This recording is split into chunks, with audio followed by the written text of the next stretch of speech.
Hey guys, kembali lagi bersama saya Jis Project Ripe. So hari ini saya tidak buat video tutorial. So saya sekadar untuk berkongsi pasal termostat nih. So jika korang lihat dekat sini saya ada dua biji termostat yang masih oke dan yang telah rusak. So guys, jika korang lihat dekat termostat yang rusak nih, so dia jam terbuka macam nih. So ini yang menyebabkan air sentiasa berpusing dan tiada sistem pemanasan dekat injin kereta. So yang ni dia masih oke lah termostat ni. So kadang-kadang termostat ni dia boleh jam tertutup macam ni. So itulah dua ciri-ciri yang sering terjadi apabila termostat ni rusak lah, sama ada dia jam terbuka ataupun tertutup. Oke guys, apakah tujuan termostat ni? Oke, seperti yang kita tahu, termostat ni merupakan komponen yang melaraskan suhu untuk sesebuah engine. Selain daripada itu juga, termostat ni merupakan komponen yang mengekalkan suhu engine, supaya engine tu sentiasa mendapat suhu yang tepat dan betul. So selain daripada itu juga, termostat ni bertujuan untuk mengawal aliran coolant yang berada dalam engine korang lah. So coolant yang ditarik dari radiator oleh water pump tu akan masuk dekat dalam blok. So apabila engine sudah menerima suhu yang maksimum dan ditetapkan, so pintu ni akan terbuka, termostat ni akan terbuka dan coolant tu akan masuk ke dalam radiator dan disejukkan dan begitulah seterusnya. So guys, tanda-tanda termostat yang rusak seringkali kita hadapi. Oke, first, seperti biasa, meter suhu korang tu akan lebih dari separuh jika benda ni bermasalah.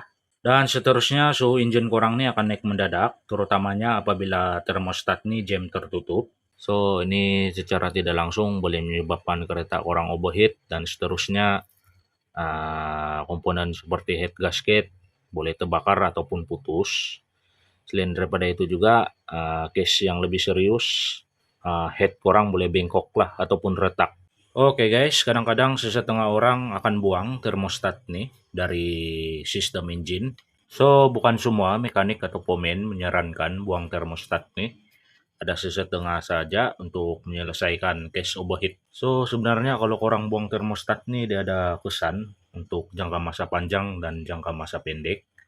So antara kesan jangka masa panjang, komponen-komponen engine korang seperti piston, piston ring, liner, on rod, dan lain-lain akan cepat bermasalah ataupun rusak. So apabila termostat ini tiada ataupun telah dibuang dari sistem engine, so secara tidak langsung engine tidak menerima suhu yang dia perlukan dan yang telah ditetapkan oleh manufacturer engine itu sendiri. Dan ini boleh menyebabkan komponen-komponen tadi itu akan lebih cepat bermasalah ataupun rusak lah. Oke guys, untuk kesan jangka masa pendek pula, so engine korang akan jadi lambat panas. Pemanasan engine itu akan jadi lambat, terutamanya apabila waktu pagi dan waktu sejuk lah. Selain daripada itu guys, apabila orang berada di kawasan jam ataupun traffic light ke jalan jam ke, so temperature orang tu akan jadi tidak stabil ataupun cepat naik. So ini disebabkan air sentiasa berpusing, tiada termostat nih.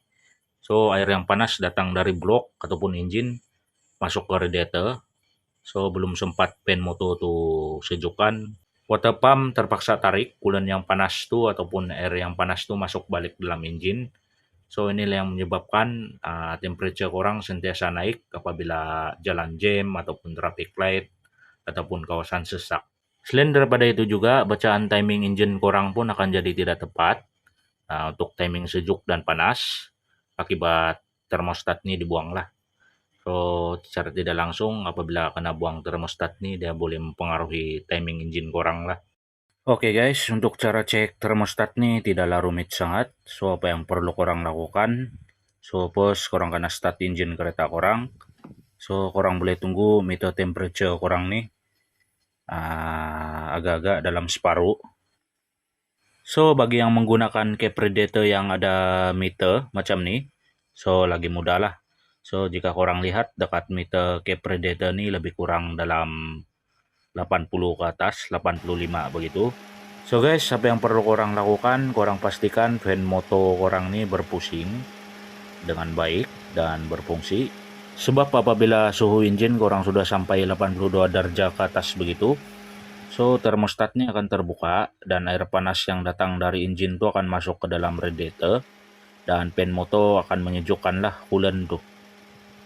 So korang boleh nampak dekat sini ada satu housing termostat. So dia terhubung dengan low hose nih. So korang pastikan low hose ini tidak terlalu panas bila korang sentuh. So kalau tahap kepanasan hose bawah dan hose atas nih sama, so berkemungkinan sistem termostat tuh telah dibuang ataupun termostat tuh sudah bermasalah lah. Oke guys, selain daripada itu juga korang pastikan meter temperature korang nih tidak lebih dari separuh. So kalau meter temperature korang nih lebih dari separuh, berkemungkinan korang menghadapi termostat jam lah. Untuk lebih kepastian, korang boleh keluarkan termostat tuh dari termostat housing nih. Kemudian selepas itu korang boleh guna api ataupun air panas. So korang boleh panaskan termostat korang nih. So jika termostat yang masih berfungsi dengan baik, dia akan terbuka lah apabila sudah sampai tahap kepanasan yang diperlukan, lebih kurang dalam 82 derajat ke atas begitu. So jika dia tidak terbuka, ini menandakan termostat korang telah rusak lah. Oke guys, setakat itu aja video untuk kali ini. Sekiranya video ini ada kekurangan, saya memohon maaf. Sekiranya video ini bermanfaat, korang jangan lupa share kepada kawan-kawan yang lain kepentingan termostat nih. So korang jangan lupa support saya juga di EJS Project Repair, like, comment, dan subscribe.